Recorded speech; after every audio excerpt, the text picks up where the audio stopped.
রাধে রাধে। ওম নমো ভগবতে বাসুদেবায়। ওম নমো ভগবতে বাসুদেবায়।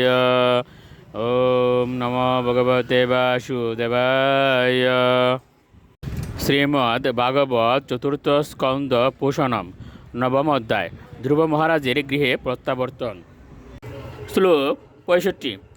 উত্তানপাদৌ রাজর্ষিয় প্রভাবম তনৈষ্যতম শ্রুতা দৃষ্টা অদ্ভুত তমম প্রপেদে বিস্ময়ম পরম। অনুবাদ: রাজর্ষি উত্তানপাদ তার পুত্র ধ্রুবের মহিমা শ্রবণ করে এবং তার প্রভাব দর্শন করে অত্যন্ত বিস্মিত হয়েছিলেন, কারণ ধ্রুবের কার্যকলাপ ছিল আশ্চর্যতম। শ্লোক 66। বীক্ষ উর বয়সম তম চ প্রকৃতিনাম চ সম্মতম অনুরক্ত প্রজম রাজা ধ্রুবম চক্রে ভুবপতিম।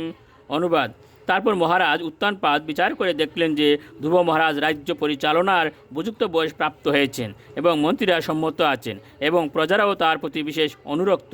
তখন তিনি ধ্রুবকে সারা পৃথিবীর সম্রাটের পদে অভিষিক্ত করলেন। শ্লোক 67। আত্মানম চ প্রবয়সম আকলয় বিষাম্পতীয় বনম বিরক্ত প্রাতিষ্ঠৎ বিমৃশন আত্মনগতিম। অনুবাদ: তার বৃদ্ধাবস্থা বিবেচনা করে এবং তার আত্মার কল্যাণের কথা চিন্তা করে মহারাজ উত্তানপাদ বিষয়ের প্রতি বিরক্ত হয়ে বনে গমন করলেন। এতে শ্রীমদ্ ভাগবতে চতুর্থ স্কন্ধে ধ্রুব মহারাজের গৃহে প্রত্যাবর্তন নামক নবম অধ্যায়ের ভক্তি বেদান্ত তাৎপর্য। রাধে রাধে।